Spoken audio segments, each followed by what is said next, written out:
hair is not playing at all today. Hello. It is Sunday. I'm CJ. This week we are all talking about detransitioning. One of the first things that a lot of people when coming out have to confront is this idea of maybe what you're going through is a phase.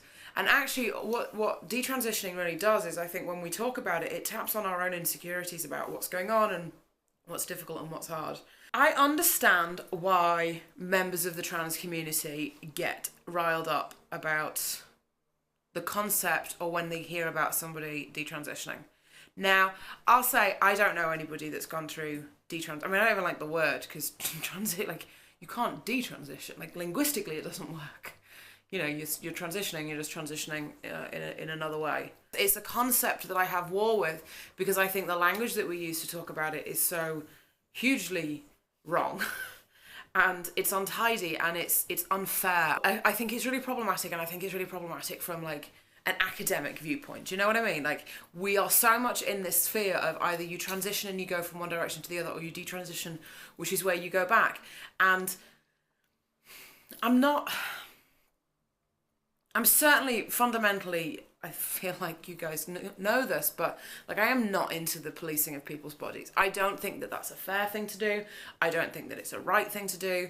I think, you know, in an ideal world where healthcare is the sort of thing that everybody has free and easy access to, these are the things that we should be doing because people's peace of mind and people's comfort should be number one, rather than this world that we live in right now that does not seek to necessarily help people. The best phrasing I ever heard was, it was from a nurse at Dr. Crane's surgery in San Francisco when Louis Theroux made a documentary about trans kids and sort of went across America, and this was, I don't think it was broadcast in the States, I know it was broadcast in the UK, and he said, you know, in that way that cisgendered people often ask the question, he said, you know, he was like, well, what happens if the child goes through, or the person goes through some form of transition and then decides that actually this wasn't right for them?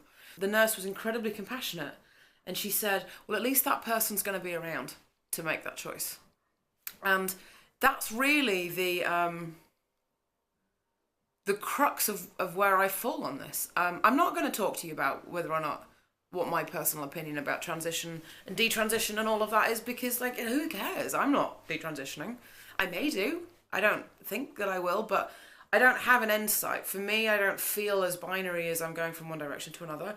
I know the things that I think will help. I know I've read a lot. I know the experiences that I have.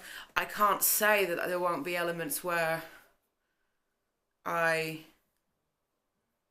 you know, we've talked about this when I talked about doubts. I can't say that there aren't places where there are times where I'll think like, oh, okay, maybe actually this isn't for me.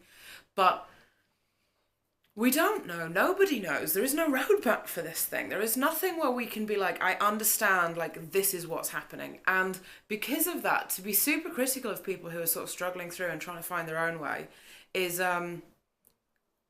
it says a lot more about who we are as people that we're willing to do that.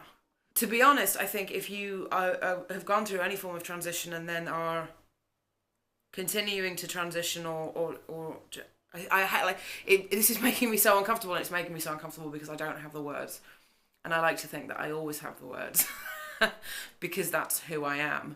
And I don't have the words for this one, and I can't make the words work because if we take the concept of detransition being somebody who has gone through a medical intervention and then stopped or wanted to go back. So I'm assuming we're talking, you know, fundamentally about people who've been on testosterone and then gone back, or maybe even people who've had top surgery and have then decided and then feel that hasn't solved the issues that they're feeling, or the problems that they have with their body.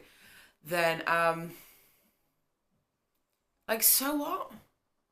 It doesn't detract from me. It doesn't detract from my experiences and my transness and what I'm going through, because what I'm going through is different. And any more than, you know, when people are like, well, what if you have something done and then you don't like it? You know, we seem to, at the moment, live in this climate that's incredibly worried that people might change their bodies and actually like them.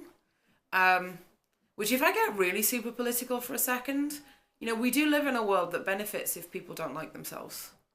And that, I think, is something that's really, really important to remember. Like, the more insecure that people are, the more things they'll buy, the more things that they'll get to try and improve themselves, all of this kind of thing. So we live in a world that's absolutely benefited by trying to keep people from being comfortable or happy with themselves. And I think the way that we talk about detransitioning is probably buys into an awful lot of that. I refuse to sit in judgment on anybody else. I do. I refuse to do it.